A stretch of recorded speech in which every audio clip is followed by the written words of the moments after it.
Good morning, Gamecocks. I'm Chloe Findlay. And I'm Meagan Daukshus. Chloe and I are here every week giving you a recap on the news and happenings on the USC campus and around Columbia. This week, the band is excited for New York. We've got some members here to share that energy with us. And the Ball Don't Lie crew is going to recap Gamecocks conference football season and share what's next. We hope to get your weekend started in the right direction. Welcome back to Good Morning Gamecocks. Good morning, Gamecocks. I'm Chloe Findlay. And I'm Meagan Daukshus. In national news, it's Super Bowl weekend. The goldfish, I am convinced, have different tastes to them. I'm convinced they don't. Oh, that's gotta be green. That's gross. Nice job, Meagan. Let's go. Let's go. All right.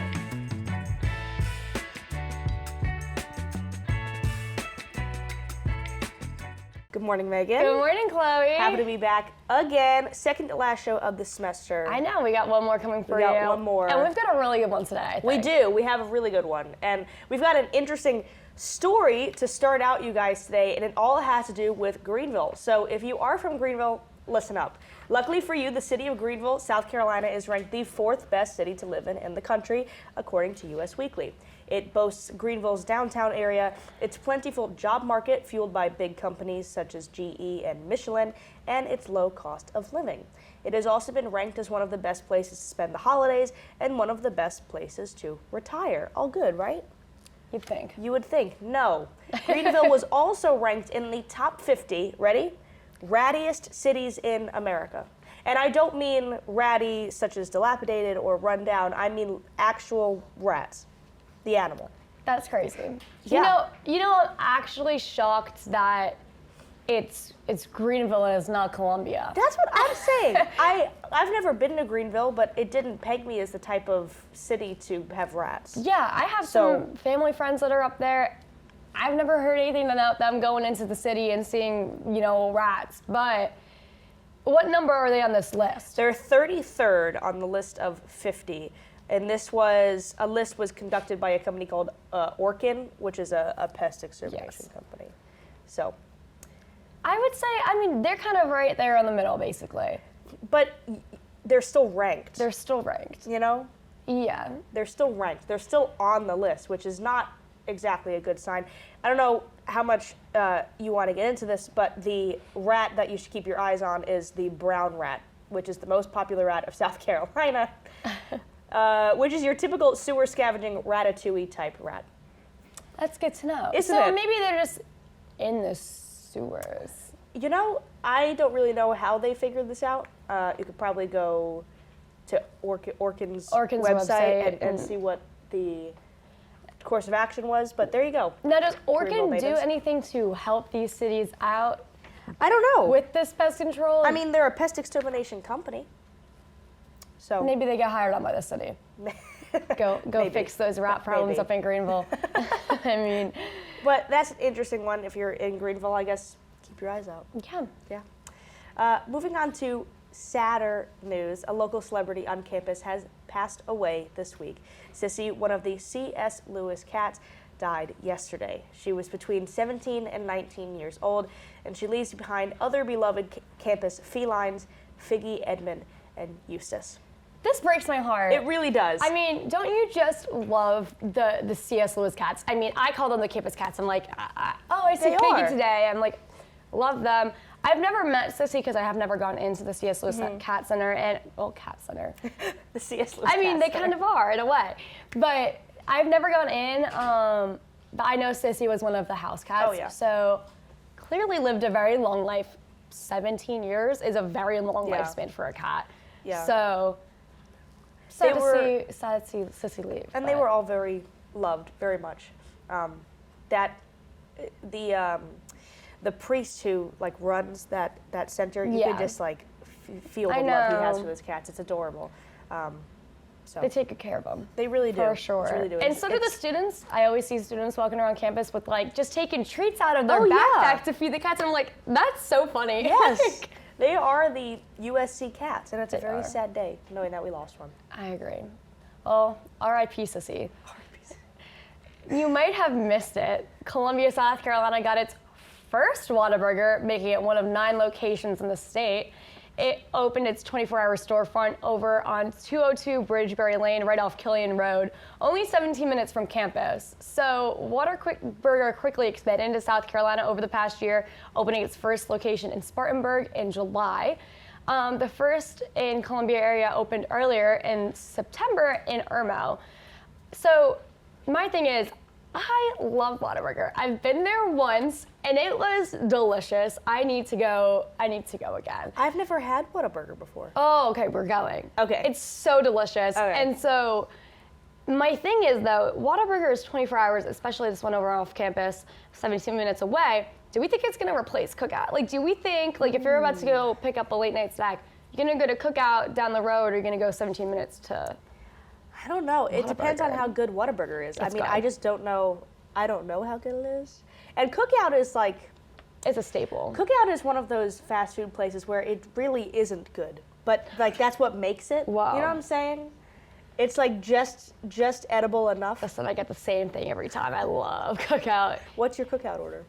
2 hot dogs. Or Meagan. It's so on brand. I shouldn't have even asked. Melted cheese, by the way. The walking taco and cheese curds or cheese fries. Delicious. So good. I mean, I don't even know what you asked. What's your Cookout order? Hot dogs. What else would it be?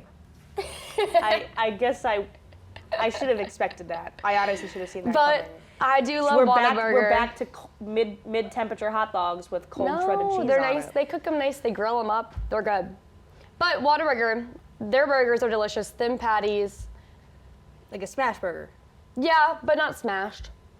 Just thin. Okay. Okay. I need to try this. Anyways, it's great to see them expanding. They do have a chain here in Columbia called Whataburger. Oh yeah, as not the well. same. Not the same. Not That's the same. a local run business here, but I think it's cool to see the chain coming in, the 9 locations here in South Carolina, Yeah, I'm gonna have to especially give it a try. because they are definitely more down south, and it seems like they're just moving their way up the East Coast. Yeah. And I hope they bring it up to New Jersey. Yeah, I will go and try Whataburger. So I can tell Meagan what my opinions are, but it sounds good. I'm sure students are gonna be I'm sure. using Using that one. We hope your morning is off to a great start. After the break, we're welcoming some special guests to the show to tell us more about their experience going to the Macy's Day Parade. Stay tuned. Welcome back. You all know that I am so excited to perform in the Macy's Thanksgiving Day Parade with the Carolina Band, but joining us today to share my excitement are 2 USC seniors from the Carolina Band. Their section leaders, Mason Collins and Rece Howard. Welcome, guys. Hey, how's it going? Howdy. Now, just tell me what you're feeling. I mean, I know I'm excited. How are you guys feeling?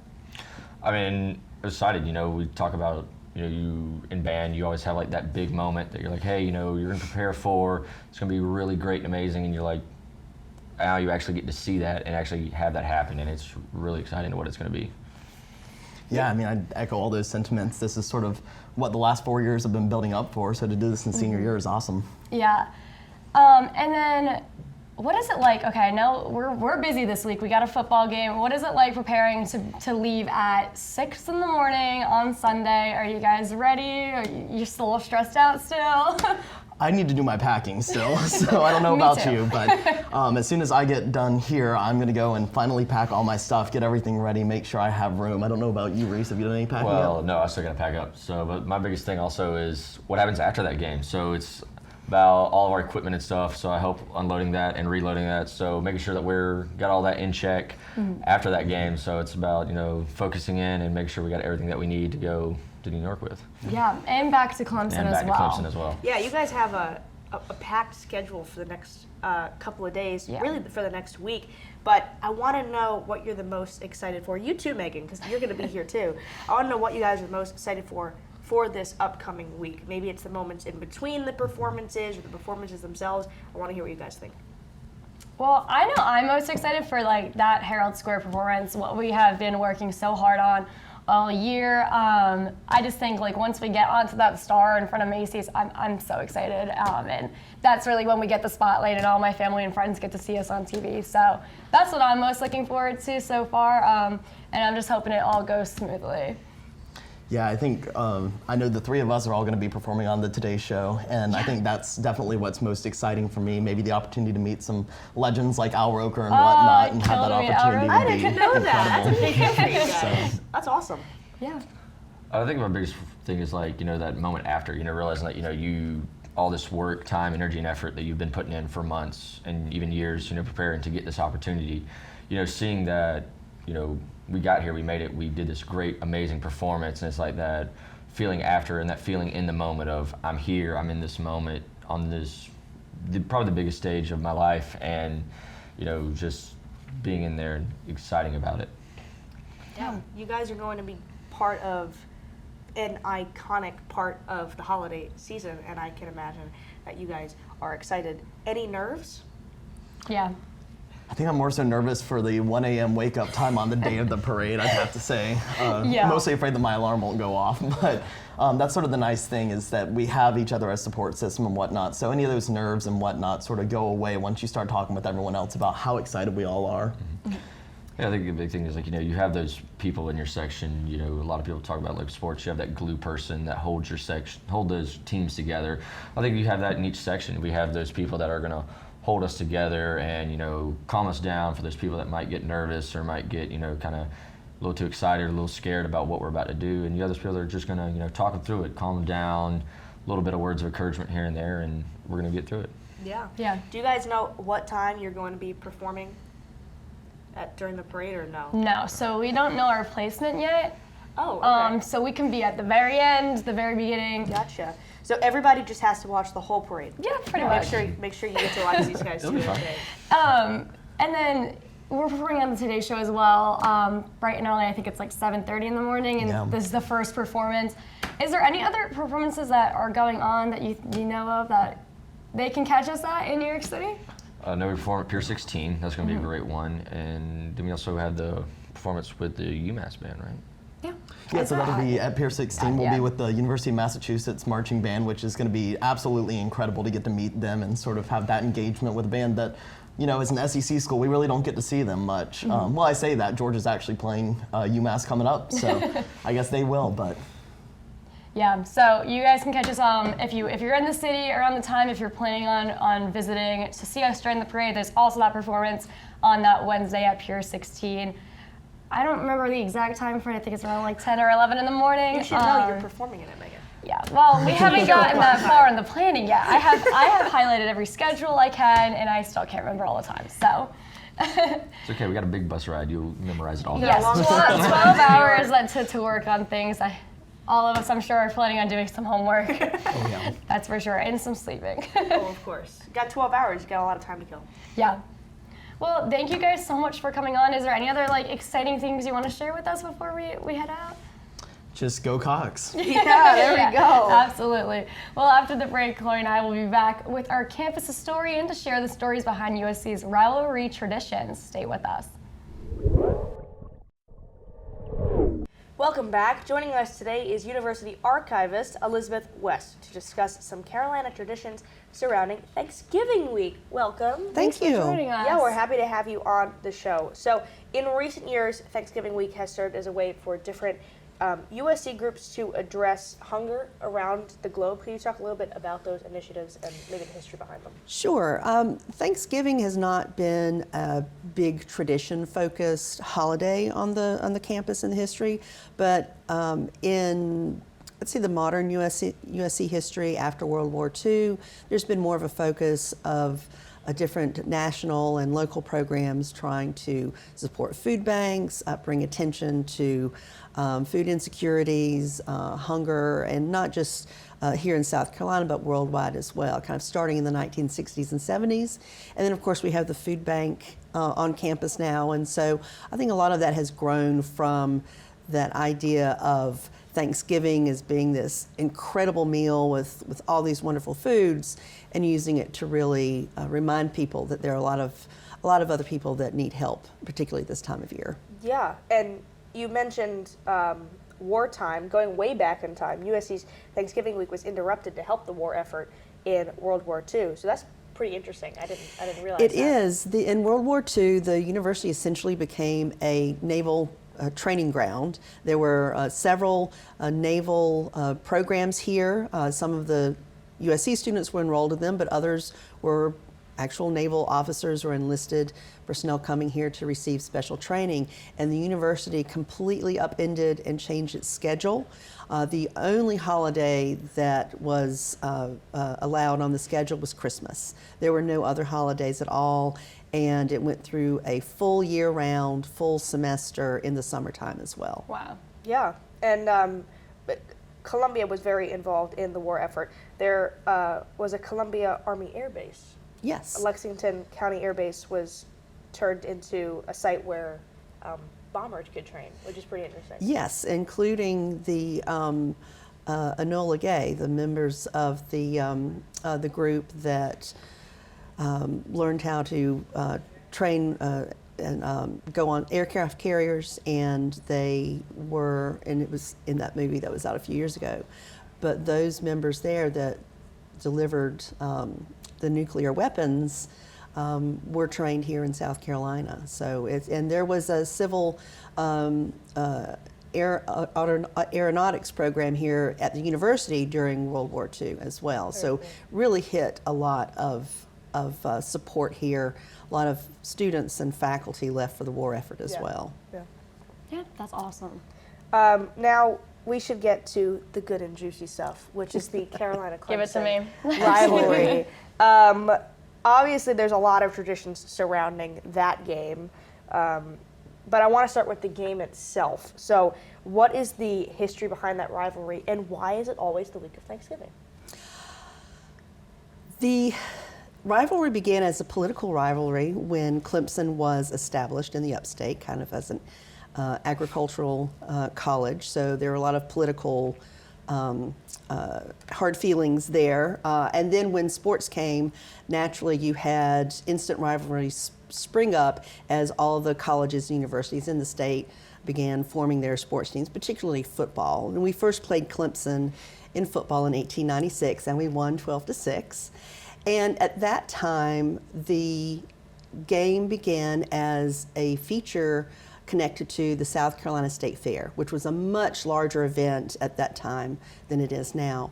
And so from 1896 until 1959, it was Big Thursday because we played the game here in Columbia at the State Fair on the Thursday of State Fair week.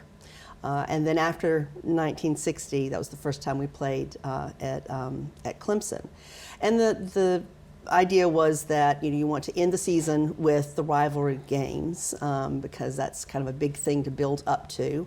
It also gave Clemson revenue that they weren't getting when it was played here every week.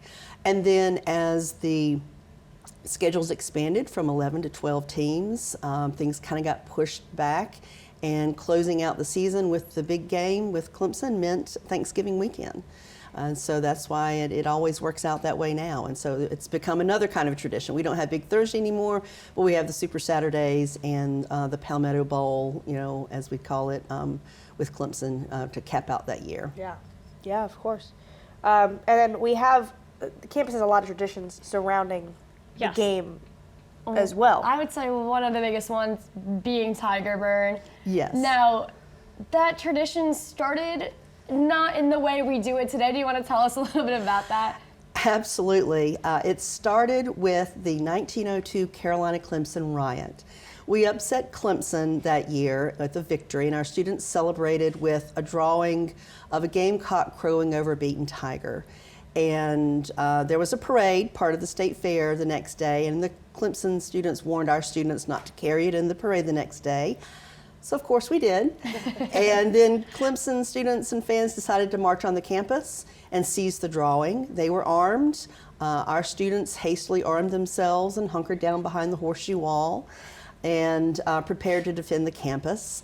No violence occurred, no blood was shed, fortunately. The police and the faculty arrived, and they diffused the situation by burning the drawing between the two groups of students. Wow. And that's where we got the idea for the Tiger Burn.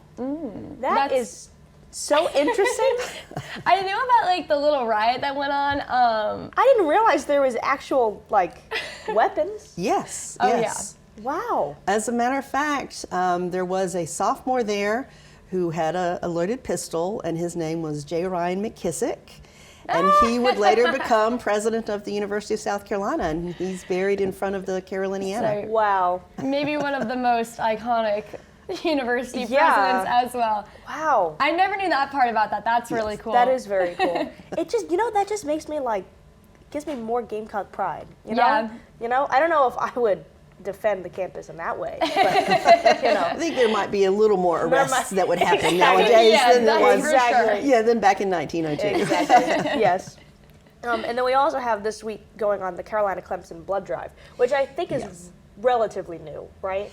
Well, it's been going on for several decades, Oh, okay. and I think it's probably the best thing that's come out of the rivalry because it saved so many lives, and it's a really great modern tradition and something that really builds on that school spirit at both schools and that sense of competition. Yeah, So of course. it's been a really successful program. Yeah.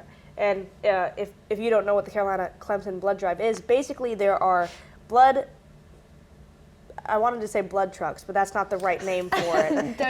Donation trucks around both the South Carolina campus and the Clemson campus during this week, and the two schools compete to see which student base can deliver the most blood. I will say I'm pretty positive the last 3 years I've been here we've lost. Yeah. So I Yes. know last year we lost, and I know my sophomore year we lost.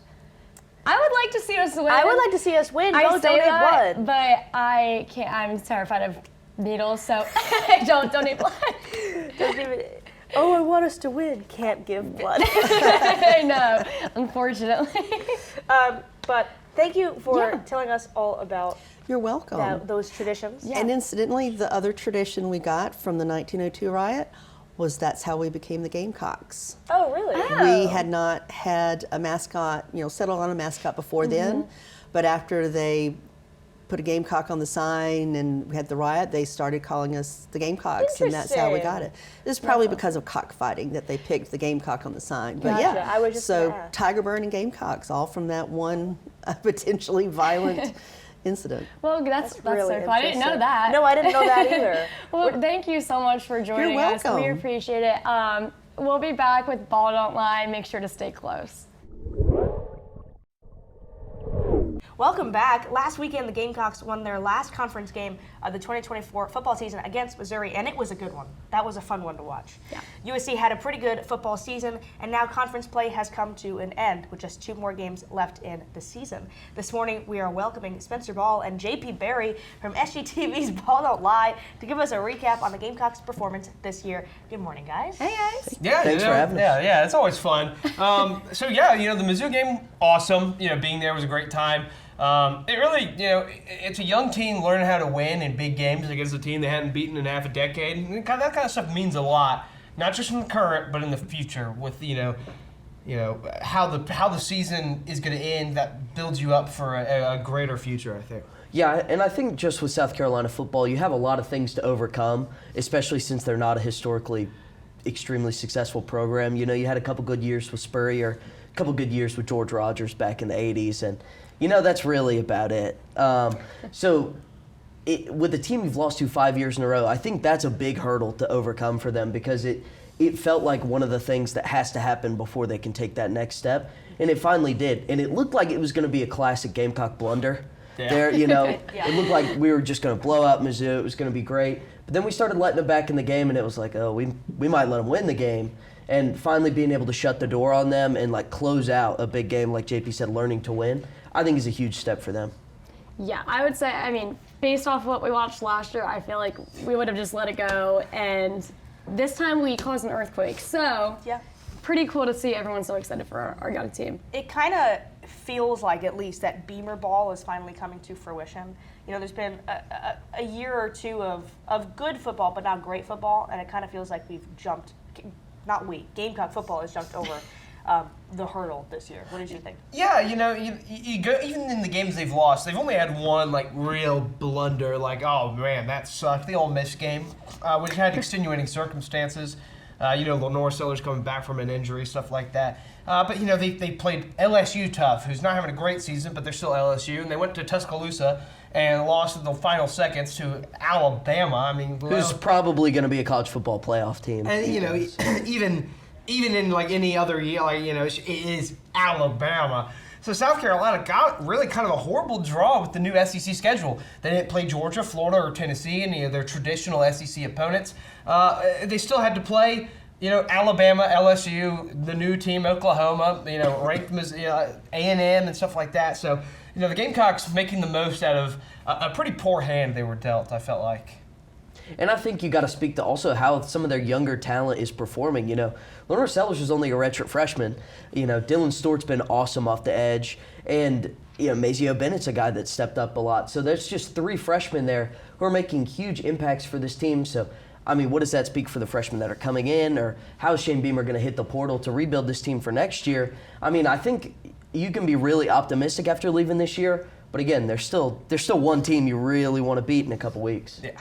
Yeah, and then, so going into that Clemson game, what do you think is going to happen? Well, you can't afford to overlook the little Wofford Terriers from up in Spartanburg, South Carolina. Yes, tell us about that first. Well, the triple option's hard to defend, but Wofford, you know, although South Carolina has had issues with SoCon teams in the past, I think they'll handle business on senior day. It's going to be cold. It's gonna be, I don't think people are ready for how unfortunate. It's a 4 p.m. kickoff, which is a weird time. It's not even on TV. So it's kind of a You just had to be there. Yeah, it's not a great end to the home stretch of the home games this season. But then, yeah, the Clemson game. I mean, it really needs no introduction. I mean, it's South Carolina-Clemson. I think people around the country are really starting to warm up to the fact that this is one of the most hate-filled, you know, vitriolic, venomous rivalries in college football. I mean, it doesn't, you know, growing up in the upstate, going to a lot of Clemson football games, knowing a lot of Clemson people, I mean, like, it just, you know, being in school during the Spurrier years and then in high school while Clemson dominated, now going to Carolina, becoming a Carolina fan, and, you know, South Carolina beat them the last time they were in Death Valley in 2022, which was a pretty great game. And if the game in 2 weeks is anywhere, you know, half as good as that one was, we'll be in for a classic. Oh, we sure will. And, you know, it was last time it was a noon kickoff against Clemson. Clemson was eyeing their college football playoff hopes, and really the Gamecocks just squashed them in that one. I was there. It was awesome. I mean, and that was when Clemson had won 7 or 8 straight over South Carolina, and they finally were able to break that streak. I think that was something, you know, that South Carolina needed to overcome under Shane Beamer. And if they could do it again, I mean, if you can expect them to take care of Wofford. And then to get a big win over Clemson, I mean, a 9-win season, I think there's maybe like 5 people in the country who thought South Carolina would have a 9-win season. I mean, they've really overperformed and had a chance to do even better than that, again, with the Ole Miss being only the game they've, you know, really didn't show up for. So I think you can definitely look back on this season fondly, but you'd love to get a win over Clemson. That would make everything sweeter. And really, that's huge for your in-state prowess, because if you can prove that, you know, you're the most promising team in the state, why would in-state recruits want to go to Clemson? And, you know, you look at the makeup of South Carolina's team, especially when they announce the stars on defense, so many of them are from South Carolina. You know, Beamer recruits, you know, the Midlands area really well. He goes from the upstate, you know, up to Rock Hill, and then the low country as well, grabbing a bunch of guys. So I think that speaks a lot to how South Carolina kind of protects the state and then gets talent where they need it outside. Like the recruiting hotbed of South Carolina has built a nice foundation for the Gamecocks. It's really nice to see. But yeah, you know, you want to beat Clemson. You can't miss words. Yeah. But you also need to make sure that the game doesn't become bigger than what it is, because at the end of the day, it's just 60 minutes of football. Yeah, it's just a football game. So you can't get too in over your heads. Because that is a tough place to play. As someone who has been a fan of a visiting team at Clemson many times, not as loud as Willie B. You know, it can compound itself. Yeah, so you just need to be careful, not let things spiral out of control. Yeah, of course. And then I know we are on the college football playoffs rankings. What are the chances of looking at that? Is it just hope that we get votes? Where are we at? Well, you know, we got help last weekend. So many teams ahead: Wazoo, Louisville, Texas A&M, not Texas, Kansas State lost. But you know, Tennessee or Georgia not losing again really hurts because now there's just a log jam of 2-loss SEC teams: Georgia, Ole Miss, Tennessee, Alabama, and South Carolina has lost to 2 of those teams. and didn't get to play the other two because of the new conference schedule. So it's going to be hard to jump them. Now you're rooting for a lot of teams like Texas A&M who you beat to lose again when they play Texas, something like that. You're rooting for Boise State to lose. You're rooting for SMU, BYU. Arizona State plays BYU this week. For Gamecock fans, you're really going to want to kind of focus in on those mid to early teens in the rankings to try and figure out who you want to lose. But it's going to be tough, but I also want Gamecock fans to not be disappointed if they don't make the playoff, because if they're in the position where they're on the outside looking in, you're 9-3, 9 wins for the 7th time ever, and you're going to have a shot at 10 wins in a bowl game. In what would be a really premier bowl game, because if they're one of those first teams out, I mean, we've talked about the Citrus Bowl. If there's so many SEC teams in the college football playoff, South Carolina could get the top bid to like the biggest SEC school, filling that bowl game. So again, it'll be super promising. But the big thing for South Carolina is I think their strength of schedule is really good. They've played a lot of good teams. They've beaten a lot of good teams. So with 3 losses, as many other 3-loss teams that there can be, you could say, well, South Carolina looks better than that. So you want as many teams as possible with 2 losses to get their 3rd, and you could probably justify South Carolina being above them. But then again, it's going to come down to rivalry week on the 30th. You're going to pray for teams like Mississippi State to beat Ole Miss. And although Mississippi State got blown out by Toledo. So a lot of the bottom of the SEC is unmitigated garbage. Yeah, so it's going to be, it might be a prayer that Mississippi State will beat Ole Miss. But that would be awesome. You're looking for Vandy to beat Tennessee, because Tennessee really doesn't have a good win. Yeah, I mean, Tennessee and Texas. If Texas loses, I mean, Texas hasn't beaten anybody good. Yeah. So I mean, and that's where I think you got to give South Carolina credit. They at least have some good wins, or they play good teams, because it feels like these other SEC schools, a lot of them, they got to play Mississippi State and Kentucky 7 weeks in a row. They got the bottom feeders for sure, and I think that plays in the Gamecocks' favor if those teams are able to lose, but. They might not, but still, a very successful season on the whole. Yeah, it looks like we're looking up, and I'm looking forward to next season as well. I thank you guys so much for coming on again. We love to have you guys. After the break, Chloe and I are going to be back with an update on the Monkeys down in Beaufort. Stay with us. Before we wrap up this episode of Good Morning Gamecocks, we have an update on an old story for you all that I'm pretty sure you guys remember after Chloe's reaction. Now, remember the escaped monkeys in Beaufort. 43 were lost, and now 39 have been found. Amazing. 4 are still on the loose, but what? I haven't read this yet. There are now emus that have escaped from someone's private residence in Myrtle Beach 3 months ago that have been captured. They haven't been captured for 3 months. Now listen to these headlines. CBS News, quote, feral and not trained, end quote. Emus Thelma and Louise on the loose in South Carolina as state monkey search continues. The Sun News, quote, first 43 monkeys got loose. Now these an emu on the run. I'm pretty sure that's supposed to be now there's an emu on the run. Yeah, the next one's really funny. I know. Oh my gosh. New Florida. South Carolina and the New Florida. Next one. Horry County Police Department stated, quote, we are not emus, end quote. You know what? I have to say something. Caroline is our lovely producer. I texted Caroline last night and I said, and Delaney. Delaney's also our lovely producer. Delaney gave me a crazy look. Caroline is one of our lovely producers. And I said, do you want to write an update on the monkey story? She was like, yeah, I'll write an update on the monkey story. And I was not expecting you to put the headline. You did this purposely to make me laugh. You did this purposely. You couldn't have it like a fun, cool news story. No, you got to put the funniest stuff in there. Make me laugh live. Make me laugh live. We are not emused. Are you serious? That's crazy. From the police department also. Like, how has it been? An emu's large. How do you lose it for 3 months?